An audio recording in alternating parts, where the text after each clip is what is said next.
Pada pagi hari yang cerah, Raja sedang interview pekerjaan secara online. Didatangi bapaknya yang memberi pencerahan tentang masa depan. Pikiran Raja dan bapaknya yang berbeda membuat mereka sering bertengkar. Apalagi di masa COVID yang membuat ekonomi mereka sedikit goyah. Emang ya kalau misalnya ekonomi lagi keganggu gitu, kita jadi sensi gitu loh. Aku aja ngalamin gitu. Aduh, lanjut. Raja merasa pada bapaknya yang selalu mengganggu dia saat mencoba mencari pekerjaan online. Next, di rumah sakit, Raja mengantar bapaknya untuk periksa, tapi di sini bapaknya merasa sehat-sehat aja dan tidak mau diperiksa gitu. Di perjalanan, bapak Raja memaksa untuk menyetir, tapi Raja melarangnya karena menyetirnya bahaya gitu kan, lagi sakit gitu firasatnya. Keesokan harinya, Raja dan bapaknya kembali ke rumah sakit untuk periksa. Saat Raja ke kamar mandi, bapak Raja bertemu dengan wanita yang juga sedang antri untuk bekerja di sana. Dan seperti ini, bapak Raja mulai tertarik. Di ruang tamu rumah sakit, wanita bernama Asia sedang berusaha meminjam uang dari telepon. Di tangga saat Asia berjalan ke atas, dia menari-nari dan ternyata bertemu dengan Raja. Raja dan bapaknya menghampiri tempat wanita itu bekerja, yaitu sebagai pelatih dansa. Di sana, bapak Raja mulai mendekati wanita itu yang ternyata wanita ibu dari Asia. Di sana, Raja dan Asia juga mulai berkenalan. Raja dan bapaknya yang tidak bisa berpasangan dansa akhirnya meminta untuk berpasangan dengan wanita itu. Raja pun berpasangan latihan dansa dengan Asia. Aduh, kalau nggak baper baang. Di rumah Asia dan ibunya, mereka mengobrol tentang hidup mereka dan masa depan Asia. Ibu Asia tidak ingin anaknya selalu memikirkannya dan berharap mereka bisa hidup bahagia kelak. Emang kalau ibu tuh so sweet banget gitu ya. Besoknya di aula, Ibu Asia curhat pada sahabatnya kalau ada lelaki yang mendekatinya. Langsung curhat aja ya. Kebiasaan cewek-cewek, baru di chat atau baru deketin ataupun baru dilihat nih sama cowok, udah curhat ke sahabatnya. Karena saya juga begitu. Sahabatnya pun mendukung dan apa yang terjadi? Sahabatnya malah menyarankan Ibu Asia memberikan obat kuat pada calonnya itu. Belum, say. Keburu banget. Malamnya Asia dan ibunya diundang makan malam di rumah Raja dan bapaknya. Di sana ada saudara-saudara perempuan Raja.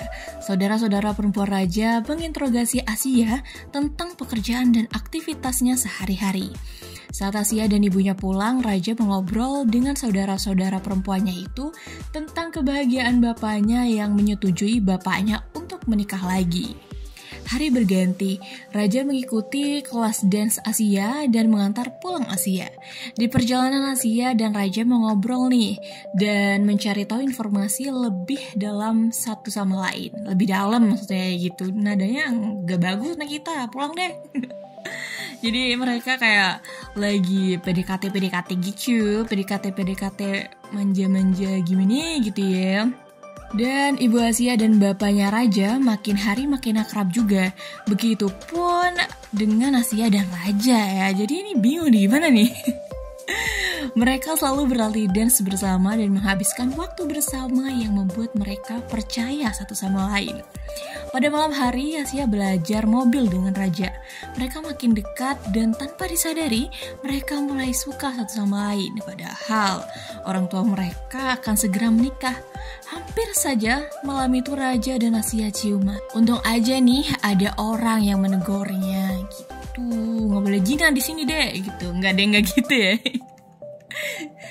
Saat Asia pulang ke rumahnya, ibunya duduk di teras dan melihat sahabatnya sedang menari. Ternyata sahabatnya sudah meninggal. Ibu Asia datang ke rumah duka bersama Bapak Raja. Di sana, dia juga bercerita tentang penyakit kanker payudara yang diderita kepada Bapak Raja. Aktivitas Asia berjalan seperti biasa. Dia melatih dance, setelah itu Raja datang dan Asia bercerita banyak tentang hidupnya pada Raja. Mulai dari mereka berdua melawan kanker payudara ibunya dan Asia merasa sekarang waktunya dia menemukan kebahagiaan. Di video call akhirnya Bapak Raja dan Ibu Asia meminta izin untuk menikah dan semua anak-anaknya menyetujuinya. Pada malam pertama Bapak Raja dan Ibu Raja, mereka sangat mesra dan menghabiskan malam mereka bersama. Iyalah, pengantin baru ya say, pasti nempel mulu. Raja dan Asia semakin hari semakin akrab. Kini sudah lebih dari akrab. Pada malam hari, Raja mengajak Asia menonton di dalam mobil. Dari dalam mobil ya gitu. Asia yang awalnya ketakutan nonton horor, akhirnya bisa tertawa karena kelakuan Raja yang konyol. So sweet nih. Mereka pun pulang. Asia yang menginap di rumah Raja tidur di kamar Raja, sedangkan Raja tidur di mobil tanpa sepengetahuan orang tua mereka. Sampai pada malam hari, ada orang asing yang menelpon bapaknya Raja dan menipu dengan meminta transferan uang karena Raja yang ditipu memakai narkoba. Pagi hari saat Raja pulang, Raja diamuk oleh para saudaranya karena mengira Raja benar-benar memakai narkoba. Salah satu saudara perempuan Raja bercerita bahwa bisnisnya bangkrut dan harus membayar utang-utangnya. Di kamar bapaknya Raja dan Ibu Asia mengobrol. Sampai besoknya bapaknya sepakat nih untuk menjual rumahnya dan tinggal di tempat yang lebih kecil. Mereka semua hidup bersama dan kumpul di rumah itu. Di rumah barunya, Asia dan Raja mulai hidup baru yang sederhana bersama keluarganya. Mereka makan malam bersama dan hidup bahagia. Keesokan harinya saat Asia mandi, dia lupa membawa handuk dan ibunya juga sedang keluar. Terpaksa Asia meminta tolong Raja untuk mengambilkan handuknya. Raja pun memberikan handuknya tentu ya, masa dikasih sikat gigi say pada Asia, dan tatapan sepertinya Raja menahan sesuatu. Dan apa tuh? Saya berusaha berpikir positif dan juga solehah gitu ya, tapi kayaknya tidak bisa di sini ya. Mohon maaf aja nih. Siang hari Bapak Raja berjalan-jalan di komplek rumahnya dan tidak ada yang mengetahuinya. Sedangkan Raja sedang interview kerja, dia berharap bisa mendapatkan pekerjaan dan bisa membantu perekonomian keluarganya. Saat di jalan pulang, Raja bertemu bapaknya sedang berjalan tanpa tahu arah pulang. Ternyata Bapak Raja menderita Alzheimer dan waktu itu kambuh. Ingatan dia yang melekat hanya sampai pada usia 40 tahun. Waduh, bahaya juga ya, kayak misalnya tiba-tiba jalan terus habis gitu lupa gitu kan. Cukup mengkhawatirkan gitu keadaannya. Nah, di rumah Bapak Raja menasihati Raja tentang mencari kerja. Raja mengobrol dengan Tante Linda, yaitu Ibu Asia, dan bercerita tentang penyakit bapaknya yang mulai kambuh. Di rumah sakit Bapak Raja diperiksa dan benar dia dinyatakan mengidap penyakit yang tadi, Alzheimer. Semua keluarga berkumpul dan mengkhawatirkan keadaan bapaknya. Saudara-saudara perempuan Raja menyalahkan Raja karena Raja tidak mengantar bapaknya. Gitu. Saya ikut emosi nih bacanya ya. Padahal Bapak Raja dan Ibu Asia memang tidak ingin merepotkan anaknya. Raja pergi ke dapur dan menangis karena dia merasa bersalah. Di tempat latihan dan Asia, Raja dan Asia mengobrol tentang hidup mereka yang makin kesini merasa makin banyak masalah. Tapi Asia menguatkan Raja dengan untuk terus bergerak dan tidak menyerah dengan keadaan. Wah, sedep nih Asia nih. Raja iseng menanyakan mimpi Asia dan jawaban Asia membuat Raja tersadar akan rumitnya kehidupan. Setelah jawab itu, Raja dan Asia berciuman. Mohon maaf, orang tua kalian udah menikah, kenapa berciuman ya say? Ya, kita tidak tahu, itu privasi mereka, kita tidak boleh ikut campur, oke? Next, pada malam harinya Raja dan Asia terpergok ibunya sedang berciuman dan membuat Ibu Asia kaget dan marah akan kejadian itu. Gimana sih? Pagi harinya Raja Asia dan ibunya merasa canggung karena kejadian tadi malam.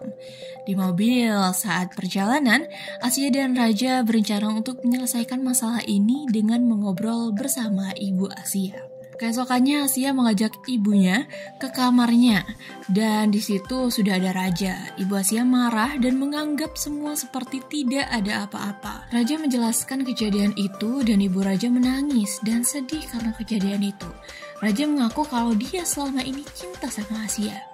Tapi saat itu Bapak Asia mendengar percakapan mereka dari luar. Akhirnya Bapak Raja mengetuk pintu dan masuk ke kamar mencari Raja. Raja yang sembunyi di dalam lemari ditemukan oleh bapaknya. Ngapain juga sembunyi dalam lemari Raja? Ih, kesel banget sayang. Bapak Raja marah besar. Kenapa Raja tidak bilang sama bapaknya selama ini? Raja dan Asia hanya ingin orang tua mereka bahagia. Pagi hari saat Asia melatih dance, Raja menghampirinya. Mereka pun berdansa bersama, lebih ke dansa emosional sini kayaknya ya. Setelah itu, Raja menembak Asia dan mengajak Asia berpacaran dengannya. Asia marah karena Raja seperti tidak memikirkan orang tua mereka. Sampai akhirnya Raja dikirim foto Asia dengan tulisan tukang utang. Akhirnya Raja menanyakan ini semua pada Asia. Asia pun jujur kalau selama ini dia meminjam uang secara online untuk menghidupi hidupnya selama ini dan sampai sekarang masih belum terbayarkan. Besok paginya Raja bersemangat untuk interview kerja kembali. Di rumahnya Bapak Raja mendapat telepon kalau ada orang yang ingin membeli rumahnya. Seperti biasa Bapak Raja lupa dengan jalan pulang. Raja pun langsung mencari bapaknya tapi tidak ketemu. Sampai akhirnya ada kucing yang biasa diberi makan oleh Bapak Raja menunjukkan keberadaan bapaknya. Raja lega bisa menemukan bapaknya walaupun dia sedih melihat bapaknya tertidur di rumah kosong karena kebingungan arah pulang ke rumahnya. Malam harinya saat di rumah, Raja langsung memandikan bapaknya. Pada saat itu, Bapak Raja bilang kepada Raja kalau sudah tidak bisa lagi memimpin keluarga ini. Bapak Raja dan Ibu Asia akhirnya memilih untuk tinggal di panti asuhan dan berharap anak-anaknya bisa hidup bahagia tanpa perlu memikirkan kelakuan bapaknya itu. Padahal anak-anaknya sedih harus melepas bapaknya dan Ibu Asia di panti asuhan. Di panti asuhan, Raja mengantar hanya sampai depan karena dilarang oleh petugas. Bapak Raja dan Ibu Asia diantar ke kamar mereka. Malam harinya, Asia dan Raja mengobrol tentang pekerjaan Raja yang akan diambil. Kontrak kerja selama 3 tahun membuat Asia memberatkan kepergian Raja untuk bekerja. Tapi Raja memaksa karena dia harus menanggung keluarga ini. Mereka bertengkar saat itu dan Raja sedih sambil memeluk neneknya. Iya, makin complicated sih ini. Dan ya, Raja merasa galau dan rindu akan bapaknya dan membuat dia datang ke aula tempat Ibu Asia mengajar dansa. Raja berdansa sendirian dan tiba-tiba Asia datang. Mereka pun baikan dan berjanji sebagai keluarga tidak akan meninggalkan satu sama lain. Keesokannya, Asia, Raja, dan saudara-saudara perempuan Raja datang ke panti asuhan untuk menjemput bapaknya dan Ibu Asia pulang ke rumah. Dengan bujukan Ibu Asia, akhirnya Bapak Raja mau pulang. Raja dan semua saudaranya tidak menganggap bapaknya merepotkan, sampai akhirnya bapaknya mau pulang.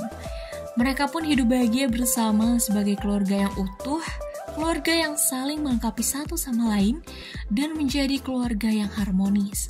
Berdansa bersama adalah salah satu cara menunjukkan kekompakan keluarga mereka menjadi keluarga yang utuh. Aduh, seneng ya bisa ngelihat keluarga mereka kumpul lagi nih. Maksudnya kayak udah diterpa masalah yang bertubi-tubi atau bener-bener susah atau complicated gitu kan. Jadi mereka happy ending nih akhirnya. Gimana nih, kalian udah dapet gak pembelajaran dari film ini? Seru banget filmnya, maksudnya kayak kadang kita gak nyangka begini, begitu, tiba-tiba udah selesai masalahnya, tiba-tiba ada masalah lagi gitu. Tapi mereka semua tuh menghadapinya dengan sabar dan juga berusaha gitu ya. Ingat ya, yang namanya keluarga tidak boleh meninggalkan satu sama lain apapun masalahnya gitu. Jadi ya, itu review dari kita tentang Cinta Pertama, Kedua, dan Ketiga. Gimana menurut kalian? Semoga kalian suka. Kalau kalian mau nonton, just langsung nonton aja. Kalau kalian suka, tulis di kolom komentar gimana impression kalian buat film ini gitu ya. Yaudah deh, cukup sekian dari Crash Movie di video kali ini. Jangan lupa seperti yang aku bilang tadi di awal video, bantu support kami dengan cara like dan juga subscribe dan juga komen dan juga share dan juga ya banyak ya. Ya udah deh, see you on the next video. Bye bye.